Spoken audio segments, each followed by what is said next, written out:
Well, hello everybody and welcome back to the channel. I am your friendly Canadian garden host, JT Bear, and today I want to share with you, well, pretty quickly, the number one reason that I think at least Canadian gardeners and definitely short season gardeners should consider having a Haskap berry in their garden. At least a Haskap berry, probably multiple.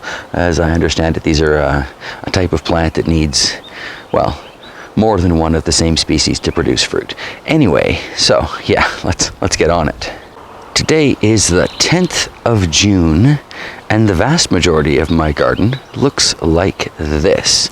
And this isn't really a failing on my part, because really, the garden season for annuals started here about 10 days ago.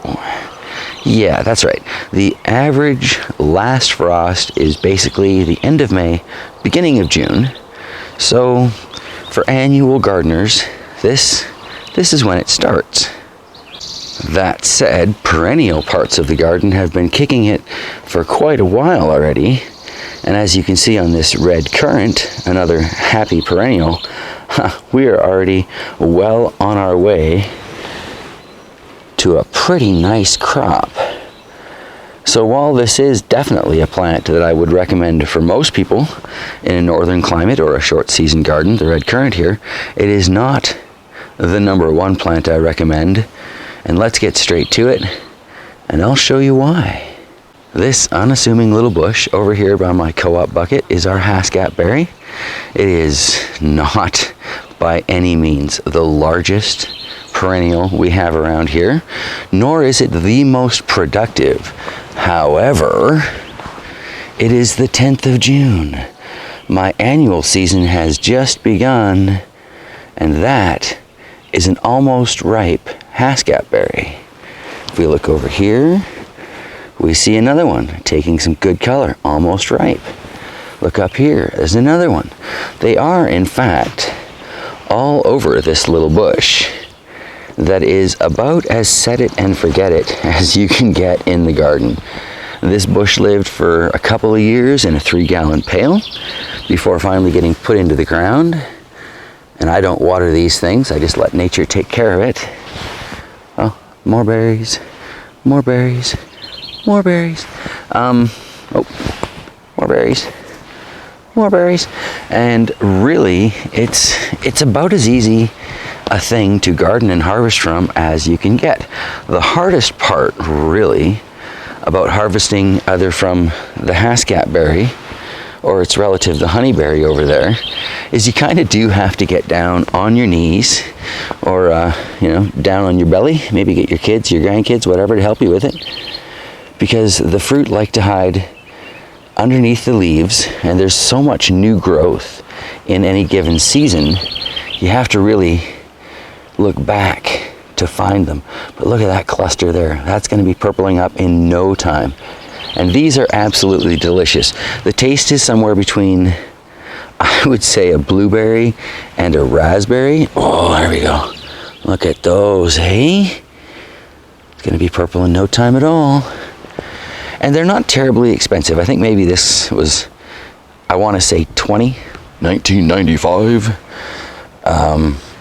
It's 5 years old, 6 years old. It's probably going to live for another 20 years at least and produce tons of fruit. But as I say, the thing that makes it the most important to me is the fact that it is producing this fruit so early in the season. Seriously, 10 days into our annual gardening season, and the Haskap berries are almost ripe. Now there are loads of different perennials that you can plant into your yard and garden that'll give you very similar results. They're going to start growing as soon as temperatures warm up, well before you can get your annuals into the ground anyway, and they're going to start producing just wonderful, flavorful fruit for you. So while it seems kind of like a big investment buying annuals, you're paying $20 and $30 for a plant as compared to, you go to the shop and you buy maybe 6 tomato plants for $4 or whatever. I think that's what I paid for the pepper starts that I got this year. Was 6 in a little container. and it was $3.99 for each of those containers.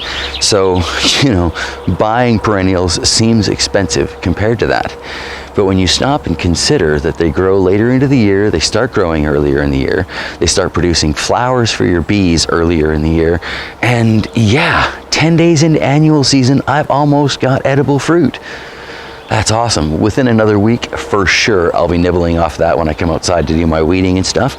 So that is, it's a fantastic addition to a Canadian, or, you know, just any short season garden climate. So yeah, if you're still with me, thank you for joining me today. If you're new to the channel, by all means, hit that subscribe button. There's always something going on in my yard and gardens, and quite often I even remember to share it here on YouTube. So yeah, don't forget to hit that like button, and if you have got a perennial that is fruiting earlier in the annual season, if that makes any sense, please let me know so that we can A, discuss it, and I can B, start finding one for our property here, because the goal is basically to cover this place with perennials that I can clip and clone for when we get the farm. This is the motherland. All right, everybody, I hope you have an absolutely fantastic day, and I will see you next time.